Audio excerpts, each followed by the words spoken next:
You think you live in the present. You don't. Everything you believe you're experiencing right now is already gone. Light enters your eyes, sound touches your ears, sensation moves through your skin, but none of it reaches you instantly. Your brain waits, just for a moment. It delays everything. It buffers, processes, edits, and then, only then, does it show you your life, a curated playback, not live. This means the present you feel is already the past. The delay is short, just a few milliseconds, so small you'd never notice.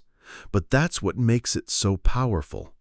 You go your entire life believing you're inside the moment, when really, you're always one step behind it. You are a spectator of what just happened, not a participant of what is. Your mind is not a camera. It's an interpreter, a translator. And like any translator, it introduces delay and distortion. In truth, you don't even perceive things as they are. You perceive things as your brain decides they were, with context, with assumptions, with memory, and with hope. There's a concept called the specious present, a term used in psychology to describe the short window of time your brain bundles together and calls now. It's usually about 2 to 3 seconds long. Inside that window, everything gets stitched into one flowing moment. Your brain does this so you don't feel the disjointed nature of reality. So time feels continuous, smooth, trustworthy. But it's a trick, a beautiful illusion, because what you call now is always partly made of memory, and memory is reconstruction. Every second you live is part real, part hallucination, part guess. You never touch the raw edge of the present, only the padded, processed version. That's why the moment never feels quite real enough. That's why things feel like they're already slipping away, even as you reach for them. You're trying to live in a moment that's already dead. And yet, we're addicted to the present, or rather, the idea of it, the sense of control it offers, the illusion of stability it gives us. Be here now, they say. But the truth is, you can't. Not really. Not completely. Because if you're not living in the present, and the past is already gone, and the future hasn't happened yet, then where are you? Where have you always been? And who's watching all of this from behind the delay? Your brain delays reality to make sense of it. You live your life thinking you're in sync with the present moment, that what you see, hear, and feel is what is, right now. But you're not living in the present. Not exactly. You're living in a reconstruction, a delay, a fabrication carefully stitched together by your brain milliseconds after the world has already moved on. You see a falling glass, you hear the crash, you feel your hand pull away. But in truth, each of those events has already happened. Your brain is merely playing them back for you in the illusion of real time, like watching a live stream that's a few seconds behind, but so perfectly edited you'd never know. This isn't a bug, it's a feature. The mind needs time to process raw signals, to translate light into vision, airwaves into sound, and electrical pulses into thoughts. Everything you experience passes through a labyrinth of interpretation, and that takes time. On average, there's a delay of about 80 milliseconds between when something happens and when your consciousness becomes aware of it. That's enough time for a hummingbird to flap its wings 8 times. Enough time for reality to already be different. But your brain doesn't just delay, it edits, smooths, fills gaps, corrects contradictions. If your eyes move quickly, your brain erases the blur. If sound arrives late, your mind shifts the timeline. You're not experiencing truth, you're experiencing coherence. This is called the binding problem. The brain must take signals from various senses that arrive at different speeds and bind them into one seamless narrative. And it does so by lying, silently, constantly. What you call the present is actually a heavily produced moment, something between memory and imagination. It's what your brain believes the present should feel like, not what it actually is. And the strangest part is, it works.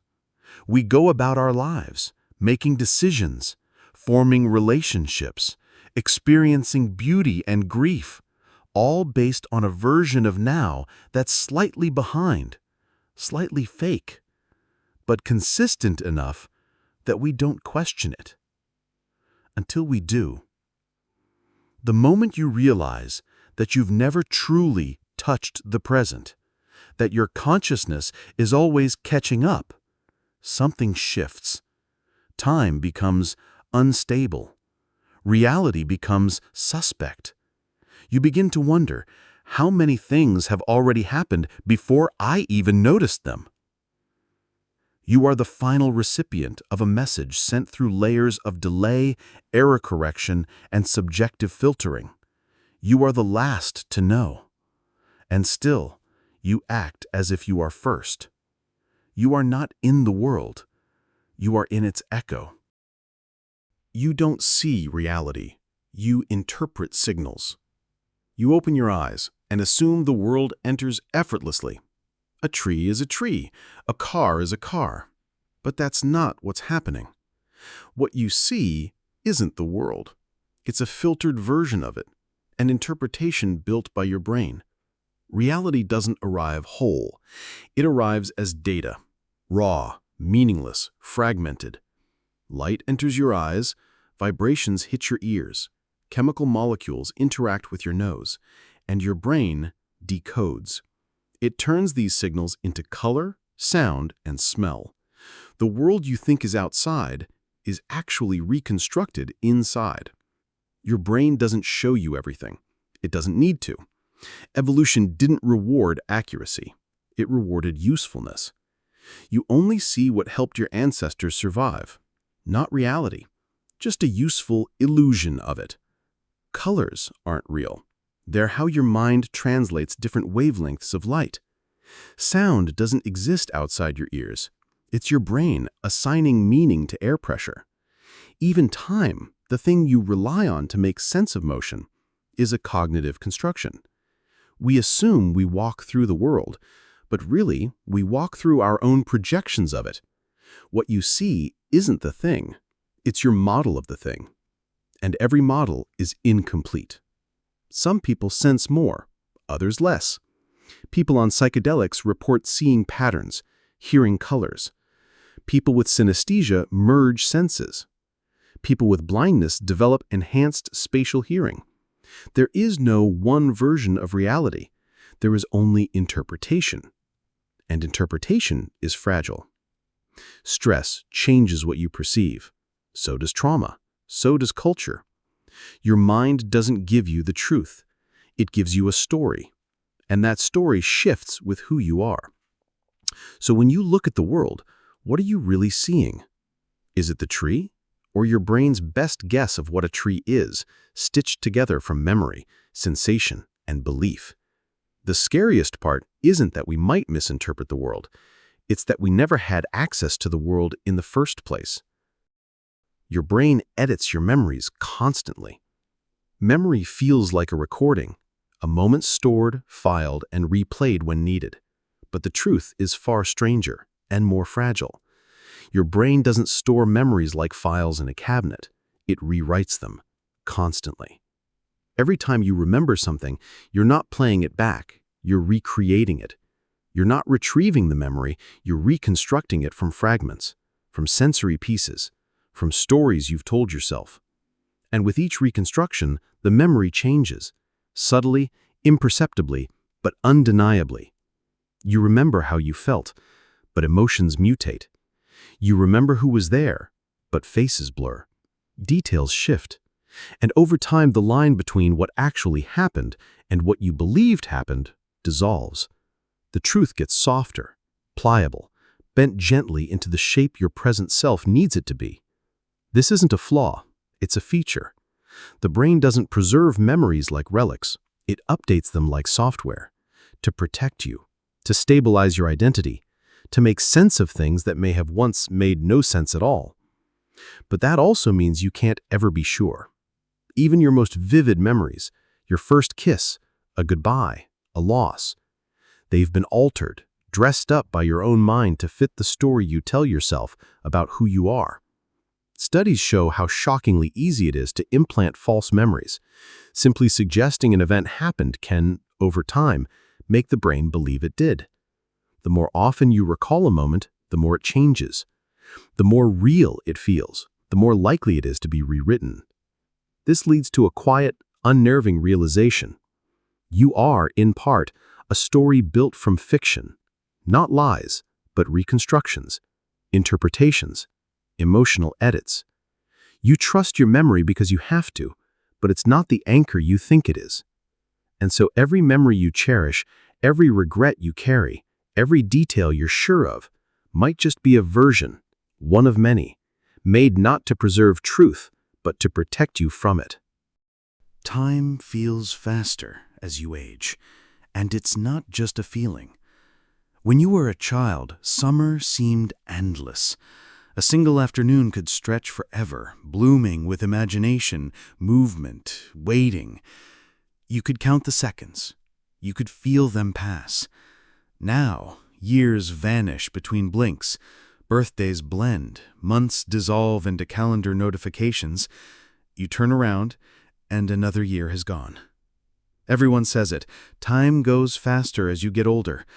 But what if it's not just perception? What if it's your mind quietly rewriting how time is felt? The brain measures time not in minutes, but in moments, in novelty, in change. A day full of firsts feels longer than a week of routine. Children experience so many new things, faces, feelings, questions, that time for them is dense, rich, stretched. But as you age, the world becomes familiar. Your patterns stabilize. You stop noticing the seconds because your mind has already seen them, so it skips, compresses, fast forwards.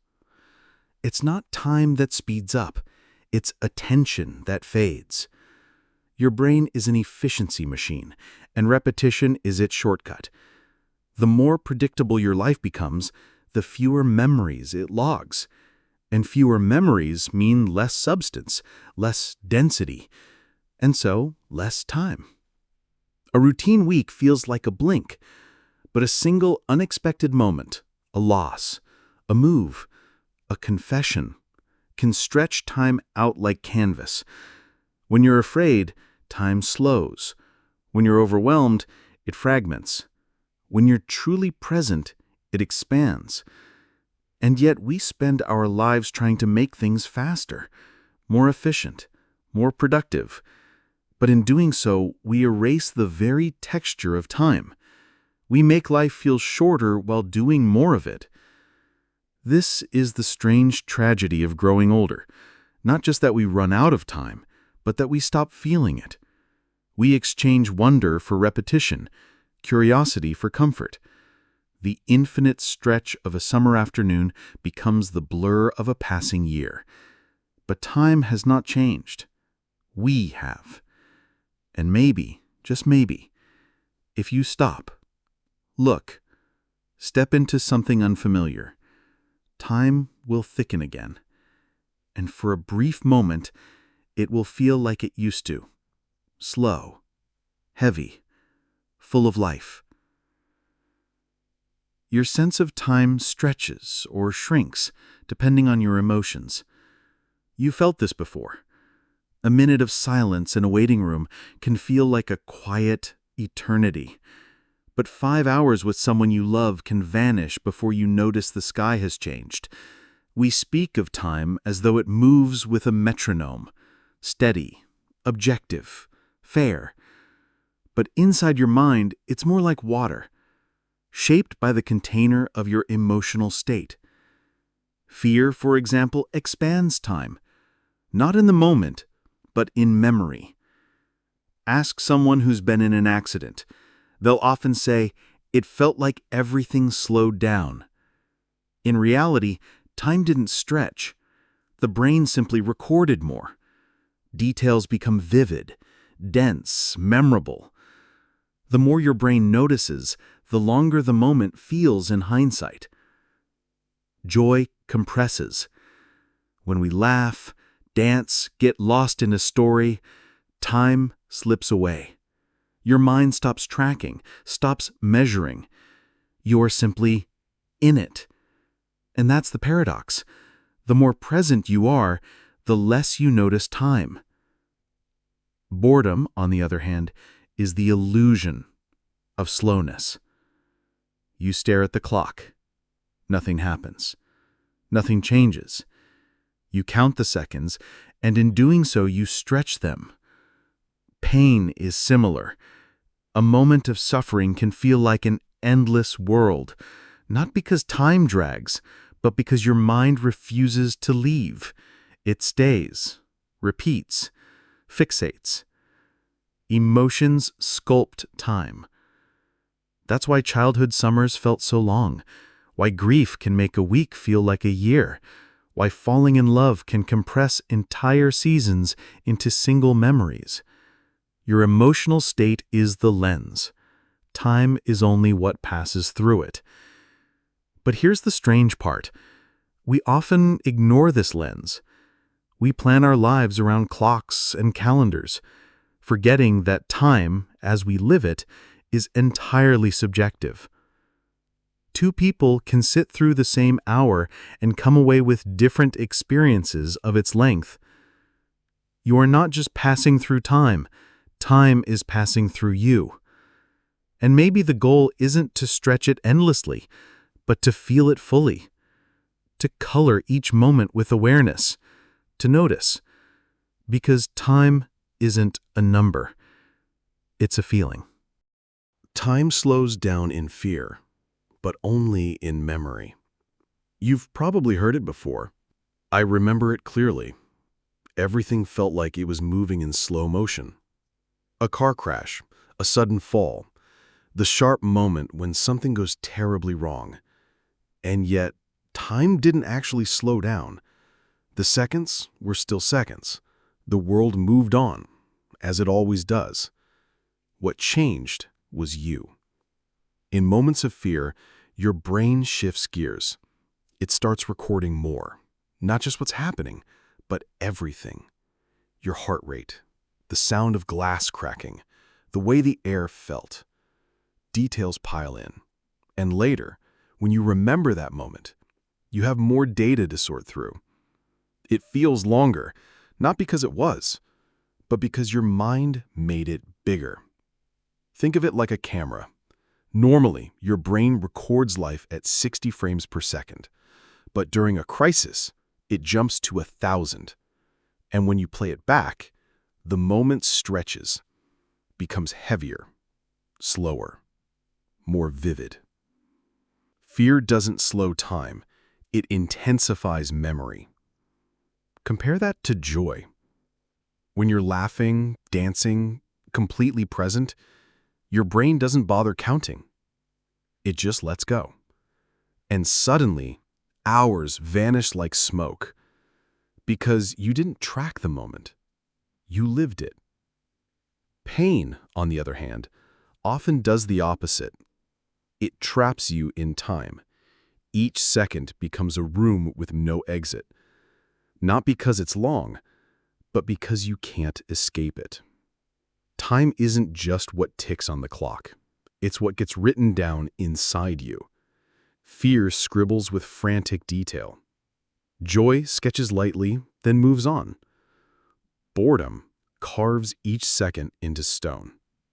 And this is why two people can live the same moment, but remember it entirely differently. You don't carry time. You carry impressions of time. Malleable, emotional, biased, real. So when you remember that moment, that breathless pause in the middle of chaos, Just know, it wasn't time that bent. It was you. Your brain stitches time into continuity. It's not really continuous.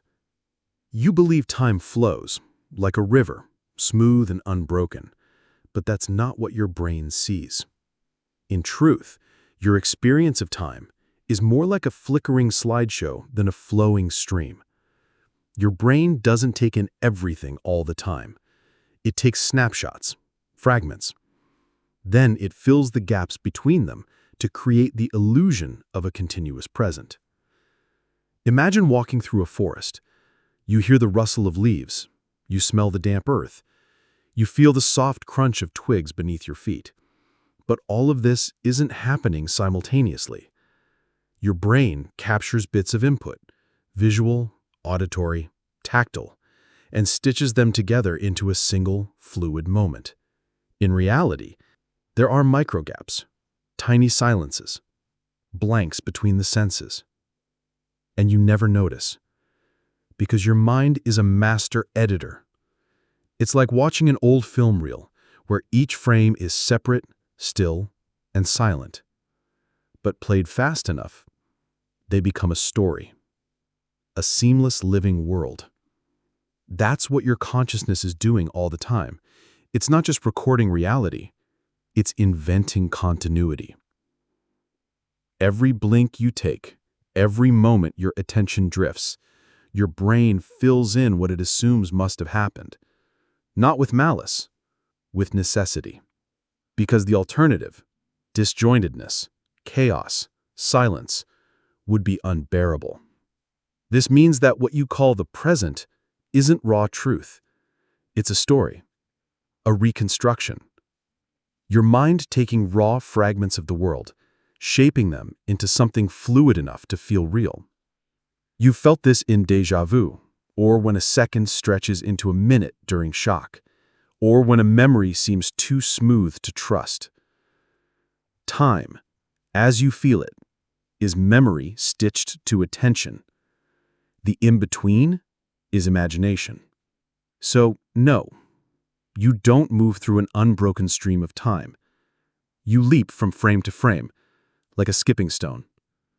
And your brain, quietly, endlessly, fills in the rest. You never experience cause and effect, just the illusion of it. You never truly experience cause and effect, only the illusion of it. You see a glass fall, and then you hear the crash. You flick a switch, and the room fills with light. In your mind, one thing leads to the next, naturally, logically, comfortably. But that's not how your brain works. You don't perceive cause and effect. You construct it. Your brain is a story machine. It links moments with invisible threads, stitching them into a sequence. This happened because of that. But reality doesn't give you causes. It gives you fragments, and your mind fills in the gaps. Think of watching a movie. The screen flickers 24 still frames per second. But your mind doesn't see 24 images. It sees motion, because your brain expects motion. It connects the dots, smooths the cut, forges a path. Now, apply that to life. You witness two events, A and B. And if B follows A, your brain assumes A caused B. But what if they're unrelated? What if your feeling is just pattern recognition? Or worse, narrative addiction. In neuroscience, this is called post-diction. Your brain doesn't process the present instantly. It waits a moment, just a moment, to collect more context. Then it reconstructs the sequence, retroactively. It doesn't see reality. It builds a version of it that makes sense. That's why magic tricks work. That's why you feel you knew it all along after something happens. That's why you can feel responsible for things completely out of your control. You don't perceive causes. You assign them. And this brings up something deeper. If you don't truly experience cause and effect, how do you know your choices caused your outcomes? What if most of life is post-diction, stories written after the fact? We chase reasons because they make the world feel stable, predictable, fair. But maybe the truth is this. We live in a storm of inputs, and our brain tells us it's a chain, a linear movie, a logical novel. But life isn't a novel. It's a sea of noise, and meaning is what you highlight in hindsight. So next time something happens, good or bad, ask yourself, did you really see the cause? Or are you just writing the story you need? Your sleep erases your perception of time nightly. Each night you die a little, not in body, but in time. You close your eyes, and the world disappears. The seconds stop counting. Hours vanish without you noticing. You don't feel the passing of time in sleep. You only leap across it, a black cut in the film, a dissolve in the reel. One moment you are here, the next it's morning. Sleep is not a slow walk through time. It's a door that slams shut. Your perception halts. Your inner narrator goes silent. No voice, no clock, no continuity, just a gap. And in that gap, your sense of time is dismantled.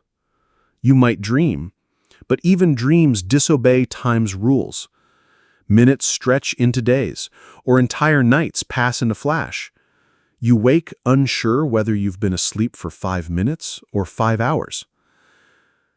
This nightly rupture is one of the strangest things about being alive. Every 24 hours, we surrender to a temporary amnesia. The conscious you dissolves, and when it returns, it doesn't remember the gap. It just assumes time passed, because the clock says so. But clocks are not your experience. Your experience was nothing. And yet, we build our lives around time. We obsess over schedules, deadlines, anniversaries, and still for nearly a third of our existence, we're unaware of it. We become ghosts in our own timelines, absent, gone. Have you ever woken suddenly confused about what day it is? That's not just grogginess. That's what it feels like to re-enter time, to pick up the thread again, having no memory of where it was dropped. And here's the twist. While you sleep, your body still moves through time. Your hair grows, cells divide, the stars drift above your roof. You are aging, but unaware. It's one of the quiet tragedies of life. We long to make the most of our time, to live fully, yet each night we willingly step outside of it. Maybe that's why mornings feel so heavy. It's not just fatigue, it's the weight of time returning, the sudden pressure of being back inside the flow. So, next time you wake up, take a breath. You've just come back from the void. There is no universal now. We like to imagine the present as something solid, a shared moment we all inhabit. The ticking of a clock, the feeling of breath in your chest, the light through your window. But physics doesn't agree. There is no single now that stretches across the universe. Einstein's theory of relativity shattered that illusion. Imagine two people standing still on Earth looking at the same sunset. Easy enough, their now overlaps. But if one of them gets on a spaceship and starts moving near the speed of light, their experience of time changes. The faster you move, the slower time flows, for you. From your perspective, you age normally. But from Earth, you appear frozen. Now zoom out. A star 1 billion years away explodes. You see it now, but the light took 1 billion years to get here. Did it just happen? Or did it happen 1 billion years ago? From the star's frame of reference, its now was long before you were born. This isn't just science fiction, it's baked into the structure of space and time. In relativity, simultaneity is an illusion. What counts as now depends entirely on where you are and how fast you're moving. Your present might be someone else's distant past, or their future. The universe doesn't slice time into shared moments. It doesn't care about your clocks. And yet, we build our lives around now. Schedules, deadlines, greetings like, "How's your day?" as if we're all having the same one. But we're not. Even two people in the same room can be living milliseconds apart due to differences in altitude, speed, or simply perception. So what is now, really? It might just be a construct, a trick of consciousness, a useful illusion, a story your brain tells you to keep your experience stitched together. There is no single, universal present moment. Only your moment. And perhaps that's enough. Time moves differently depending on speed and gravity. You don't move through time the same way everywhere. Not in the mountains, not in space, not even between your head and your feet. According to Einstein's theory of relativity, time bends. It warps under the weight of gravity, and it stretches with speed. The faster you move, the slower time passes for you, relative to someone standing still. And the closer you are to a gravitational mass, a planet, a star, a black hole, the slower your clock ticks compared to someone farther away. This isn't science fiction. It's been proven with satellites, atomic clocks, and even airplanes. Astronauts on the International Space Station age a tiny bit slower than we do. Not by much, but the universe doesn't care about scale. The principle holds. Time is not a river with fixed speed. It's more like a fabric, bent and rippled by mass and motion. When you walk up a staircase, your head is technically experiencing time faster than your feet. It's imperceptible, yes, but real. Think about what that means. Time is not universal. There is no single now that everyone shares. Your second is not my second. Your moment isn't entirely mine. We live slightly out of sync with one another, even with ourselves. And yet, we never feel it. Our experience of time is stubbornly absolute. We believe we're all on the same train, heading in the same direction, at the same speed. But that's just perception. The truth is stranger. Time is personal, local, warped. This has profound implications, not just for physics, but for how we understand life. Because if time moves differently depending on where and how you are, then no one truly lives in the same world. Even our most basic measure, the ticking of a clock, lies. And maybe that's why we struggle so much to agree on what really happened, or how long it's been, or what something meant. Because reality isn't just filtered through emotion and memory, it's filtered through physics itself. Time is not the same for everyone. And the more we realize that, the more compassion we might find for how differently we all move through life. Relativity says your past can be someone else's future. You think of time as a line, one that moves forward with certainty. The past is behind, the future ahead. But Einstein shattered that comfort.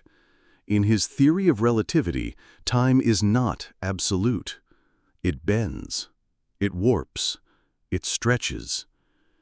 And more unsettlingly, it flows differently depending on where you are and how fast you're moving. Let's say you're drifting in space, light years away, watching Earth through a telescope. If you're far enough, what you see isn't what's happening now. You might see Napoleon at war, or a child being born decades ago. Because light, the carrier of all visual information, takes time to travel. The further you are, the further back you see. But this isn't just about distance. It's about simultaneity, or rather, the lack of it. Two events that seem to happen at the same time for you may not be simultaneous for someone else moving at a different speed or in a different gravitational field. That means your now is not my now. Your past could be someone else's future. Time under relativity becomes personal. Imagine this. On a distant planet, someone sets a cup down on a table. To them, it's a normal moment, mundane. But to you, moving near the speed of light, that event hasn't happened yet. From your perspective, it's still in the future. And yet, for them, it's already in the past. What does that say about causality, about fate? If the timeline depends on the observer, then there's no single agreed-upon sequence of events, no global now, no shared moment we all move through. This breaks something deep in us. We want time to be fair, shared, linear, but physics whispers, it isn't. We are each drifting in our own stream of time, intersecting, diverging, never quite syncing up. And that's not philosophy. That's math. That's reality. So the next time you think about the past, ask yourself, past, for whom? The arrow of time exists only because entropy increases. You feel time move forward. But why forward? Why not backward, sideways, or in circles?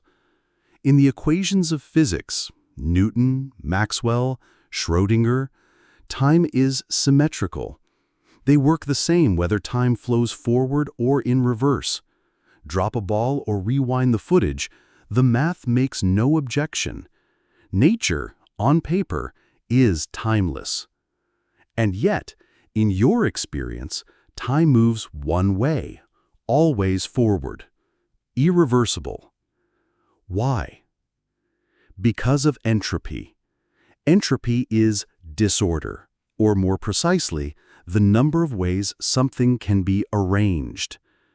A cup of coffee cooling down, a broken vase on the floor, your childhood memories, all follow a single direction, from order to disorder. You never see the coffee warm itself, the vase never reassembles, you never become a child again. Not because physics forbids it, but because it's wildly improbable. The second law of thermodynamics says that in a closed system, entropy always increases. That's the only fundamental reason you feel time move forward. The arrow of time isn't built into the universe. It's built into probability. Imagine a deck of cards perfectly ordered. That's low entropy. Shuffle it once. You've increased entropy. Shuffle again, and you get randomness. Now try to return it to perfect order. You could, but it would take an astronomical number of shuffles. Possible, just not practical. The universe is shuffling. From the low entropy state of the Big Bang, simple, dense, ordered, to the sprawling complexity of stars, galaxies, life, and eventually, heat death. Every breath you take, every thought you have, increases entropy. And so, you move forward, not because time pulls you, but because disorder grows behind you. This is the great illusion, that time flows, when in reality, you climb through a landscape of increasing entropy, step by step, unable to turn back. You are not riding time. You are creating it, through change, through loss, through the irreversible. Cause doesn't necessarily come before effect. That sounds absurd. Our entire understanding of reality seems to rest on one sacred rule: causes happen first, effects come after. You strike a match and then it ignites. You speak and then someone hears you. Time flows, events follow. That's just how it works. Or is it? In classical physics, this cause-before-effect rule feels natural, even comforting. It mirrors our daily experience. But at the quantum level, the universe begins to behave strangely. Take the delayed choice quantum eraser experiment. In essence, it suggests that decisions made in the present can affect how particles behaved in the past. Not metaphorically, literally. A measurement taken now can seemingly change a photon's behavior that was already locked in. Somehow the timeline bends, and we're left asking, did the cause come after the effect? Physicists call this retrocausality. It doesn't break time, it just bends our expectations of it. In the equations, there's nothing that strictly says a cause must come before its effect. That's just our intuition, our human sense of narrative imposing structure onto something far more fluid. Think of it like editing a movie. We assume the story flows from scene to scene in one direction. But what if someone is still editing the first act after you've already watched the third? Outside the lab, this idea lingers in the subtler ways. Think about déjà vu, that eerie sense you've seen this moment before. It's likely just a memory glitch, but it whispers of a timeline we don't fully understand.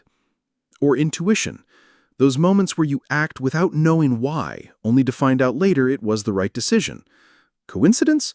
Likely, but emotionally, it feels like the future nudged you. Of course, we live as though time is rigid. It's easier, it's functional. But reality might not be so linear.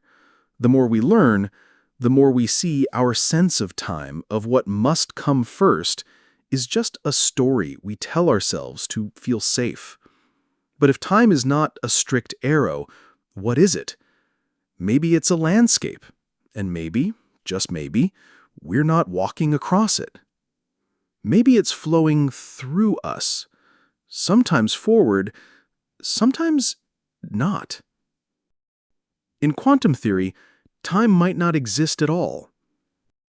We live by the rhythm of time, seconds, minutes, years. We plan, regret, remember. But when you zoom in far enough into the microscopic world of quantum mechanics, something strange happens. Time disappears. In the equations that govern quantum physics, time is optional. Schrödinger's equation, one of the most famous in quantum theory, doesn't require a ticking clock to unfold. Particles don't evolve through time the way we imagine. They exist in a haze of probabilities, and it's only when we observe them, when we interact, that something happens. In this realm, the notion of a before and after begins to blur. Imagine you flip a coin, but instead of heads or tails, it exists in a swirling mix of both, until you look. Time in that moment isn't flowing forward, it's irrelevant. The coin doesn't change state, it simply reveals one. Now take that strangeness and apply it to the universe itself. Some physicists believe the Big Bang didn't start time, it started our perception of time. Before it, there may have been no before. Not because it's hidden, but because time itself didn't yet exist. Others propose the idea of timelessness in the foundations of reality, that at the deepest level, beneath particles, beneath fields, there is no ticking clock, no flow, just relationships, correlations, patterns.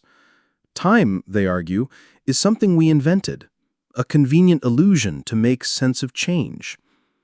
But if time doesn't truly exist, what are we moving through? The unsettling answer is we might not be moving at all.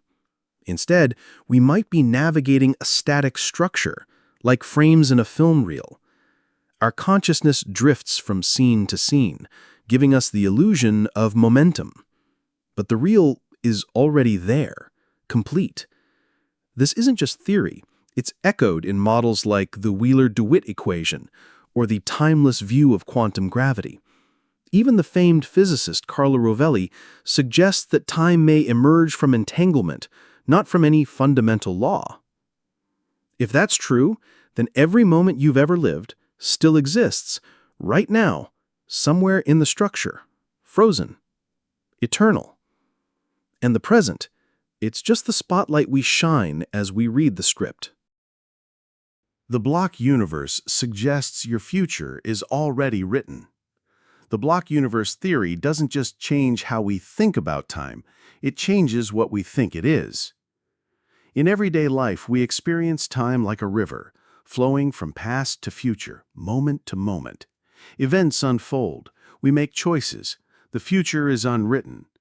But in physics, particularly in relativity, there's another possibility, that time doesn't flow at all, that every moment that has ever existed still exists. Imagine time as a landscape, your past, your present, your future, all laid out like a frozen terrain. The now isn't a spotlight moving forward, it's just the point where you currently stand. And like a traveler on a map, you only see a slice at a time. This is the block universe, a model where the past isn't gone and the future isn't a blank page. It's all there, all at once. Every heartbeat you've ever felt, every goodbye not yet said, already written in the structure of space-time. Uncomfortable? Maybe. But elegant? Undeniably. Because if time is just another dimension, like space, then there's nothing special about this moment over any other. You don't move through time any more than you move through longitude. You just exist within a certain coordinate. So what does this mean for free will, for regret, for hope? Are you reading this because you chose to, or because it was already embedded in the block? And yet, knowing this can be oddly calming, because nothing is lost. Nothing truly disappears. That laugh you had 10 years ago, the person you were, the person you will become, they all still are, somewhere in that unchanging, eternal structure.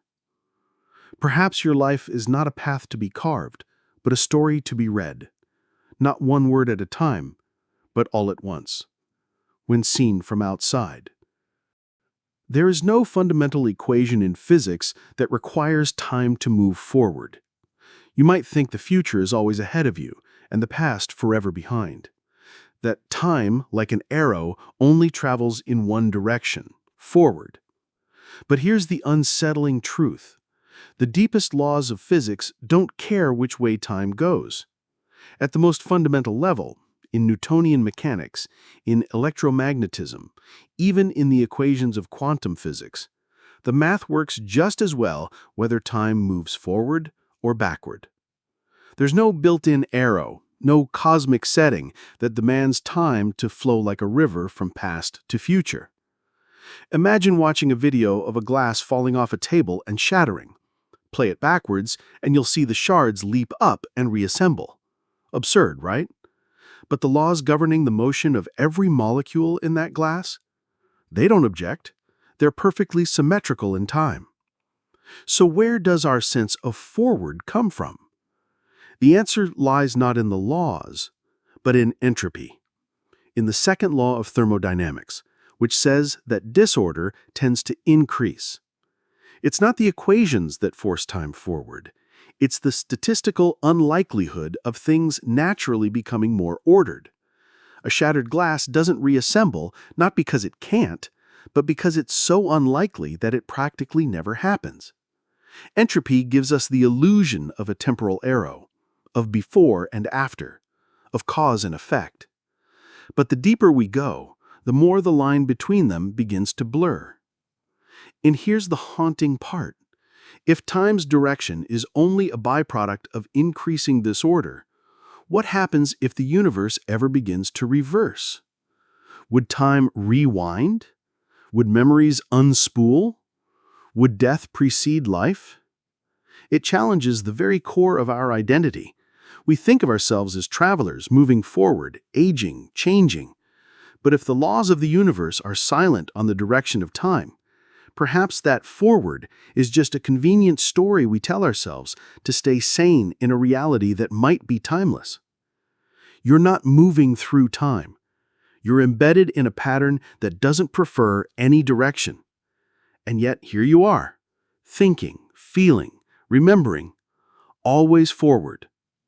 Or so it seems.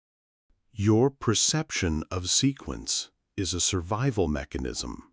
You believe one thing happened and then another. A leads to B, B leads to C. But what if that sense of sequence, of this, then that, is not how reality works, but how your brain needs it to work? Your mind constructs a timeline, weaving your experiences into a neat, linear thread. It tells you there's a before and an after.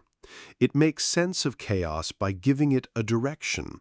But underneath that smooth narrative lies a jagged, asynchronous world, one in which events don't always arrive in order, and causality isn't as clear-cut as we'd like to think.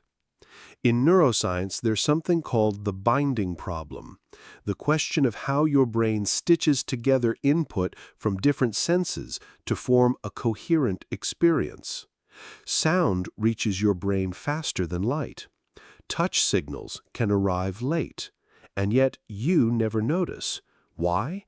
Because your brain isn't just receiving time, it's editing it. Your brain waits a fraction of a second before finalizing what you just experienced, enough time to reorder and align incoming information. It plays with the sequence so you won't feel confused. Reality is delivered as a story, and like any good story, it has a beginning, middle, and end, even if that's not how it truly unfolded. Why does this matter? Because sequence is survival. If you couldn't tell what came first, the rustle in the grass or the predator leaping, you wouldn't last long. Your ancestors who imposed order onto chaos, who imagined a cause behind each effect, lived to pass on their genes. You are the descendant of pattern makers. But this mental habit comes with a cost. It leads you to believe that everything has a reason, a cause, a neat chain of events. You look back on your life and think, it all happened for a reason, but maybe it didn't. Maybe your brain is just organizing random events into a digestible arc, like a movie editor splicing unrelated scenes into a seamless film. You crave coherence because incoherence feels dangerous. And so you invent sequence, not to reflect truth, but to feel safe. Your world is a survival-shaped story, but perhaps reality is more like a pile of puzzle pieces rearranged after the fact. You think you're moving through time. What if time is moving through you? You feel like you're moving through time. Morning becomes afternoon. Childhood fades into memory. You look back and say, that was me back then. You look forward and wonder, who will I be tomorrow? It all feels like a journey, you progressing through time. Like a train on invisible tracks, steadily carried forward, moment by moment. But what if it's the opposite? What if you are not moving at all, and time is flowing through you? Imagine yourself as a still figure standing in the middle of a vast river. The water rushes past, bringing with it moments, sensations, seasons. You do not move, but the current flows over and around you, delivering what we call now and pulling the rest away into what we call past. You didn't go to yesterday. It came to you. You won't go to tomorrow. It will arrive with or without your permission. Perhaps you're not the traveler at all. You're the anchor point, and time is the ocean, endlessly passing by. This perspective changes everything. It dissolves the illusion of control. It reframes free will, and it raises a haunting question. If time moves through you, then what is you? Are you a fixed structure built to be shaped and eroded by time's passing? A sculpture slowly revealed by the stream washing over stone? Or are you simply a momentary arrangement of particles, alive for the briefest flicker, and then gone? And if you stop thinking of life as a path, but instead as a place, then maybe death isn't an end point, but just the final ripple to arrive. There was something eerie, yet peaceful about this idea. You're not racing the clock, you are the clock. And time, as always, keeps perfect rhythm, whether you notice it or not. What if everything is happening at once, and consciousness is just scanning it? What if time is not a flowing river, but a vast, still ocean? Imagine every moment that has ever happened, or will ever happen, existing not in sequence, but all at once. The moment you took your first breath, the last conversation you'll ever have, a sunset in a life you haven't yet lived, not coming, not going, simply there. In this view, consciousness isn't riding a current from past to future. It's more like a flashlight, slowly scanning across a frozen canvas of events. It illuminates one frame, then the next. But the painting is already finished. You just haven't seen all of it yet. This idea isn't pure fantasy. In physics, the block universe suggests that past, present, and future coexist in the structure of spacetime.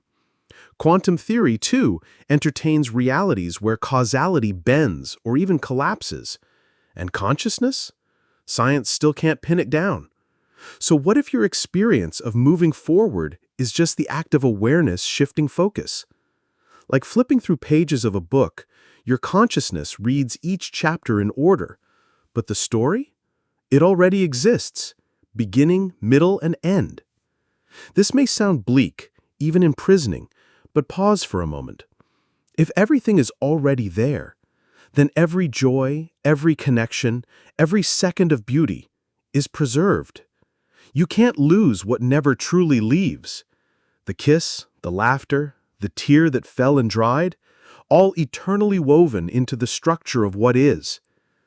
And if your consciousness is just a scanner, then maybe it's not time that defines life, but the act of noticing, of experiencing, of being present even in a moment that isn't truly now. So the next time you feel time slipping away, remember this. Maybe it's not slipping at all. Maybe you're simply shifting the light. Your first moment and your last moment may exist simultaneously. What if your first breath and your last are not separated by time, but simply by perspective? We like to believe our lives are a line, one point after another. Birth, childhood, adulthood, death. Like beads on a string, falling in order. But what if the string isn't stretched out in time at all? What if it's curled in on itself, like a spiral or a sphere? Some interpretations of physics suggest that all moments in your life exist simultaneously. The time is not something flowing, but something fixed, immutable. Your memories of the past and expectations for the future are just cross-sections of this unchanging structure. The past hasn't vanished. The future isn't waiting. They simply are, coexisting with this moment. Imagine walking through a house. You stand in the kitchen now. You were in the living room. You will be in the bedroom. But the rooms never moved. You did. You can't see them all at once, but they are still there. Your presence just shifts. In this view, your life isn't unfolding. It's already complete. Your first moment, that cry of light and air entering your lungs. And your last? Perhaps in quiet, perhaps in pain, perhaps in peace. They're both etched in the fabric of space-time, always there, always waiting, always happening. It's a thought that can shake you. If everything is already written, where is your freedom? But maybe this view doesn't trap you. Maybe it frees you, because it means nothing is truly lost. Every love, every choice, every step, still echoing, still real. When you remember your childhood, it feels like looking into another world, but maybe that's not just memory. Maybe in some very real sense, that child is still there, laughing, wondering, being, as you are now, as you once were, as you always will be. Time might be a hallucination to prevent existential collapse. What if everything you know, your past, your plans, your sense of self, rests on an illusion? Time. We live by it. We organize our memories, structure our days, measure our lives in it. But what if time doesn't exist? Not really. What if it's a hallucination, conjured up by your brain to stop you from falling apart? This isn't just poetic speculation. Some neuroscientists and physicists propose that our experience of time may be a necessary fiction, a story your brain tells you to keep you grounded in a chaotic universe that doesn't unfold in neat sequences. Think of a dream. When you wake up, you swear it had a beginning, a middle, an end. But did it? Could it have all existed at once, with your mind stitching it into order only as you recall it? That might be your waking life too, a vast tapestry of moments experienced one thread at a time to keep you sane. Because without time, what are you? A being frozen in a single state? A flicker trapped in a void? Or are you everything? Your birth, your death, your joys, your fears, happening all at once? This hallucination of time may be the mind's greatest defense, a tool to impose cause and effect, to give you a narrative, to keep you from staring into the abyss of simultaneity. Without it, the self unravels, meaning dissolves. But if this is true, then what is memory? What is change? What is growth? Are we merely dreaming our own evolution, convinced we're moving forward? You may want to look away. Most do, because to question time is to question everything. Yet, here you are, peeking through the veil, wondering. So if time is a dream, what happens when you wake up?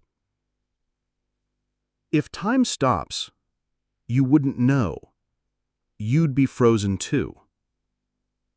Imagine you're watching a movie. Suddenly, it freezes. But here's the twist. You're not the audience. You're the character on screen. The moment time stops, you stop too. If time were to halt, not slow, not reverse, but stop entirely, you wouldn't witness a dramatic silence or a frozen world. You wouldn't notice at all. Because notice requires change, and change requires time.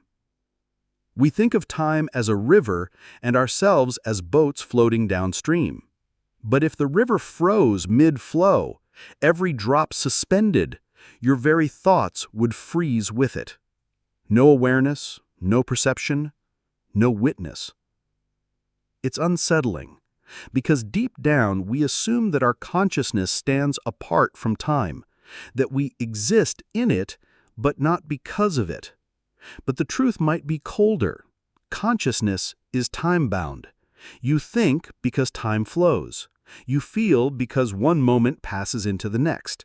Without that motion, there is no you.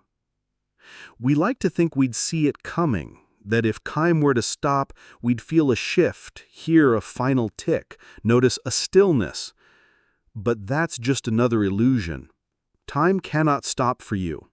If it did, there would be no you left to perceive the stillness.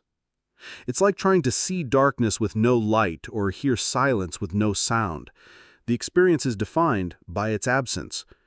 You can't see a freeze frame if you're part of the frame. So what does that mean for reality? Is everything we know balanced precariously on the flow of seconds and minutes? Is existence itself an illusion, one that vanishes the moment time stalls? And yet, here we are, thinking, moving, becoming. Maybe it's not about fearing the stop, but embracing the miracle that time hasn't yet paused, that for reasons we may never understand, the river still flows, the reel still spins. So, You breathe, and in that breath, a moment lives. Time doesn't pass. You do. You've been told your whole life that time moves forward, that the past is behind you, the future ahead, that you ride a current flowing from birth to death, moment by moment. But what if that current is still? What if the river never moves, and it's you who drift, like a ghost, brushing past unmoving stones? Clocks tick, calendars turn, but those are just symbols, desperate attempts to measure something we don't understand. Time doesn't rush like wind. It doesn't breathe, doesn't bend. It simply is. The truth is, you're the one in motion. Your body withers, your memories blur, the people you love become shadows in the distance. It's not time that leaves them behind. It's you. You move forward, you age, you forget, you let go. Even the stars don't change, not really. Light takes years to reach you, whispering tales from the past. But the stars? Many are already gone. You're only now arriving at their funeral. Time didn't take them. You arrived too late. So what does it mean, then, to live? Maybe it means accepting that the world doesn't wait, that you are the passing thing, that joy fades because you're moving away from it, that pain lingers because you haven't yet outpaced it. There is no great clock in the sky counting down your story, only footsteps, your own, on a path with no turning back. This is the sorrow of being conscious. You witness the decay, the change, the fading, not because time is cruel, but because you are alive. And to be alive is to leave. You pass through moments, through places, through people, never returning quite the same. And when the end comes, it will not be because time ran out. It will be because you did. But even now, even knowing this, you listen. You wonder. You dare to ask. That means something. That means you're still here. You've made it here through paradoxes and illusions, questions without answers. Maybe you feel lighter, or maybe heavier. Either way, something inside you has shifted. Time, as you knew it, is no longer solid. And perhaps it never was. If what we call reality is a story we're telling ourselves, then maybe the next chapter lies just a question away.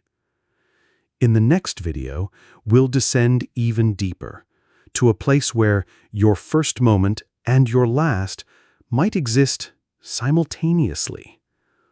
If you're ready to keep unraveling the thread, like, subscribe, step back into the hollow room.